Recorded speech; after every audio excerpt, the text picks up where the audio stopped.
White flag raised, and they're off and running in the bar one racing Hatton's Race Hurdle. And as they make their way now towards the first, Apple Jade showing up prominent with Nichols Canyon. Silas Emery is towards the inside. They're being followed by Swamp Fox with tracking them Super Sunday. And just behind them is Mick Jazz, and Augusta Kate is dropped in the back marker as the 7 runners make their way across now towards the second flight, with Apple's Jade in the lead for Jack Kennedy on the inside of Nichols Canyon and Paul Townend. Then comes Silas Emery on the inside for third, with Swamp Fox 4. Super Sunday is 5, being tracked by Mick Jazz, and Augusta Kate just sits in the back marker as the 7 runners make their way now on the approach to the turn into the straight, beginning the run now for the 2 flights that will take them up in front of the stands in the bar one racing Hatton's Race Hurdle. Last year's winner, Apple's Jade, is the leader from Nichols Canyon, showing in second. Silas Emery is third. In fourth place on the outside comes Swamp Fox, Super Sunday, Mick Jazz, and Augusta Kate. They're coming now to flight number 3, and on the rail is Augusta Kate. Or on the rail, Apple's Jade from Nichols Canyon. They're being followed by Silas Emery. On the near side is Swamp Fox. Super Sunday is racing next. They're being followed by Mick Jazz and Augusta Kate. So flight number 4, Apple's Jade on the inside, winner of the Grade 1 Mares Hurdle at Cheltenham, followed by the Stayers champion. And on the outside is Swamp Fox in third place, on the inside Silas Emery 4, Super Sunday, another Cheltenham winner, Coral Cup winner on the inside of Mick Jazz, and just 2 lengths then to Augusta Kate. The 7 runners swing away from the stands, heading uphill now towards flights 5 and 6, and Apple's Jade. Jack Kennedy leads Nichols Canyon and Paul Townend. Swamp Fox and Sean Flanagan on the outside of Silas Emery. Patrick Mullins, they're being tracked by Super Sunday, Robbie Power, Mick Jazz and Davy Russell, and Augusta Kate, Danny Mullins. Over the 5th, Apple's Jade, Nichols Canyon. Silas Emery on the inside of Swamp Fox. Super Sunday just behind that quartet. They're followed by Mick Jazz and Augusta Kate. Up the hill they go now towards the 6th flight. And Apple's Jade continues in front. Market rival Nichols Canyon on the outside. These 2 in front of Silas Emery on the inside of Swamp Fox, with Super Sunday, Mick Jazz and Augusta Kate close in behind. 7 runners tightly grouped, heading up now towards the top of the track.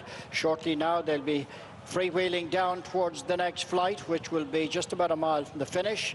And the leader is Apple's Jade, just over a length up on Nichols Canyon. In third is Silas Emery. Swamp Fox half a length back in fourth. Then 2 lengths to Super Sunday 5.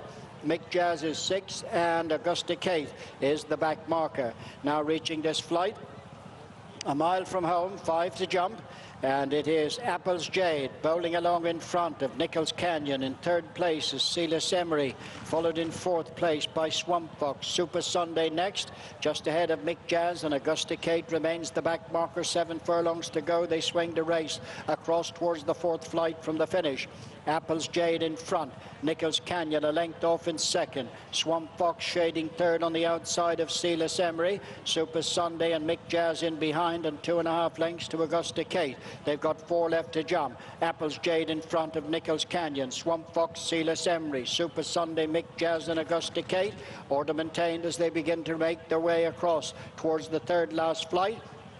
Heading now for the final half mile, and the leader is Apple's Jade. Jack Kennedy in front, 3 parts of a length up on Nichols Canyon and Paul Townend. Silas Emery and Patrick Mullins on the inside of Swamp Fox and Sean Flanagan. Super Sunday, Robbie Power just in behind. Mick Jazz and Augusta Kate are next. They're over the 3rd last, beginning the run now for the home turn as they race for the swing into the straight for the final 2 flights. And it's Apple's Jade and Nichols Canyon. Silas Emery, Mick Jazz has made a ground in between horses. Swamp Fox is pumped along. Super Sunday has just dropped back to join Augusta Kate. But Apple's Jade and Jack Kennedy, Nichols Canyon now on the outside, Paul Townend. The 2 market principals race now towards the 2nd last flight, with Apple's Jade, last year's winner, and Jack Kennedy in front. Nichols Canyon towards the near side for Paul Townend. On the run down now towards the final flight, and Apple's Jade is the leader from Nichols Canyon. A break there then to Mick Jazz and Silas Emery, but it's Apple Jade now who's out in front, coming down to the final flight. Last year's winner, Apple Jade, over the last and cleared of Nichols Canyon. Silas Emery is staying on the inside, but up towards the finish, Apple Jade for Gigginstown. Gordon Elliott and Jack Kennedy win back-to-back Bar 1 Racing Hatton's Grace Hurdles in good style from Nichols Canyon. Super Sunday stayed on with Silas Emery, and Mick Jazz is fifth. She's done it again. Apple Jade follows up last year's win in the Hatton's Grace Hurdle. Another jolly goes in, even money favourite, backed off the boards. And Kevin, I don't know about you, but for me, that's as impressive as this mare has ever looked there today. I think it is. You know, she's been an interesting one, because that day at Aintree in that juvenile hurdle, she won by half the track, and we all thought there was every chance she was an absolute superstar, and she didn't quite build on that. She's clearly always been a very good mare, but today that's the best run of her life, I think. I say that taking into account the calibre of the opposition here, because Nichols Canyon, what has he won, 8 Grade 1, something like that, and she's absolutely slammed him. Fair enough, it was his first run of the season, but there was no arguing with that performance. Absolutely not. He may not have run up to his very best. You know, looking at the likes of Silas Emery, was right on his tail. He's missed the last 2 as well, but what she's done has been very good. They've probably gone no more than an average pace, but she's jumped. She needed to quicken. She needed to ping the second last. She really did. She was very strong in the run in. You know, she's a very, very good mare. She's still only 5.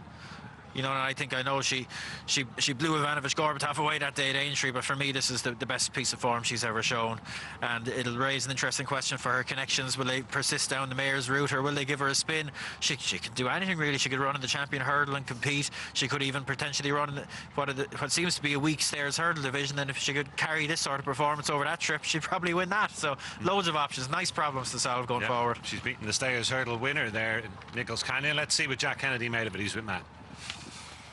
Here we go again, Jack. What a performance from the front. Unreal. She's some mare. Jumped out and jumped and travelled great, and I was always confident on her anyway.